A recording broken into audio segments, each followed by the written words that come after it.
Sudah 109 hari kasus tewasnya Tuti Suhartini dan Amalia Mustika Ratu terus bergulir. Namun polisi masih belum bisa mengungkap dalang dari pembunuhan ibu dan anak di Subang, Jawa Barat tersebut. Adapun yang terbaru, penyidik Polda Jawa Barat kembali meminta keterangan Yosef, Yoris, Yanti, dan Danu terkait pembunuhan Tuti dan Amalia di Mapolda Jawa Barat pada Kamis 25 November 2021 lalu. Sudah 109 hari kasus tewasnya Tuti Suhartini dan Amalia Mustika Ratu terus bergulir. Namun polisi masih belum bisa mengungkap dalang dari pembunuhan ibu dan anak di Subang, Jawa Barat itu. Adapun yang terbaru, penyidik Polda Jawa Barat kembali meminta keterangan Yosef, Yoris, Yanti, dan Danu terkait pembunuhan Tuti dan Amalia di Mapolda Jawa Barat pada Kamis 25 November 2021 lalu. Dalam pemeriksaan terdapat fakta-fakta baru yang terungkap untuk mengungkap kasus pembunuhan Tuti dan Amalia ini. Sosok pelaku perampasan nyawa ibu dan anak di Subang diduga kuat sosok yang sangat berhati-hati dan waspada. Hal ini diungkap ahli forensik dari Mabes Polri, Kombes Pol Dr. Sumi Hasri Purwanti dalam perbincangannya di kanal YouTube milik Denny Darko. Pelaku yang paham ilmu forensik dan bertindak dengan hati-hati menjadi penyebab lamanya kasus Subang yang merenggut nyawa Tuti Suhartini dan Amalia Mustika Ratu terungkap. Bahkan di jenazah Tuti dan Amalia sudah tak ditemukan sidik jari. Sidik jari di tubuh Tuti dan Amalia hilang karena jenazah keduanya lebih dulu dibersihkan oleh pelaku. Kondisi jenazah Tuti Suhartini dan Amalia saat ditemukan di dalam bagasi mobil memang sudah bersih. Selain sudah memandikan, pelaku juga mengelap sejumlah tempat di tempat kejadian perkara atau TKP, termasuk diantaranya setir mobil dan pintu-pintu. Tak mengherankan jika Dr. Hasri mengakui bahwa pelaku memiliki ilmu pengetahuan luar biasa dan sangat paham dunia forensik.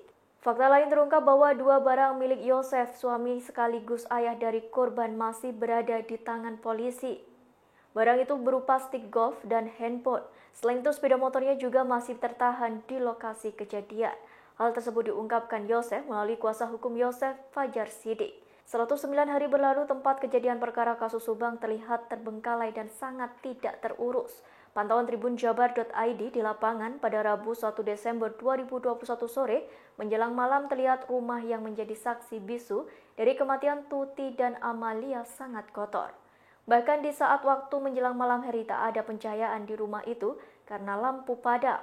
Di TKP masih terdapat satu unit mobil jenis sedan milik Yoris, anak tertua Tuti, masih terparkir di halaman. Selain itu juga dua karangan bunga ucapan duka dari rekan-rekan korban sudah terlihat luntur. Setelah ditangani Polda Jawa Barat, publik pun menilai kasus Subang tersebut menunjukkan perkembangan dan kemajuan. Diketahui beberapa waktu lalu, Polda Jawa Barat kembali memeriksa beberapa saksi yang sebelumnya intens diperiksa. Mereka adalah Yosef, Yoris, Danu, dan istri Yoris, Yanti Jubaida. Kemudian secara terpisah penyidik juga memeriksa kembali istri Yosef, Mimin Mintarsi, serta dua anaknya di Polres Subang. Selain saksi-saksi yang disebut di atas, rupanya ada 3 saksi lain yang sebelumnya tak tersorot. Rupanya ketiga saksi ini adalah saksi terkait yang memberikan keterangan Danu yang masuk ke TKP. Beberapa di antaranya mereka mengaku dimintai keterangan soal kesaksian melihat Danu masuk ke TKP. Ketiga saksi tersebut yakni Opik, Kosasi, serta Wahyu.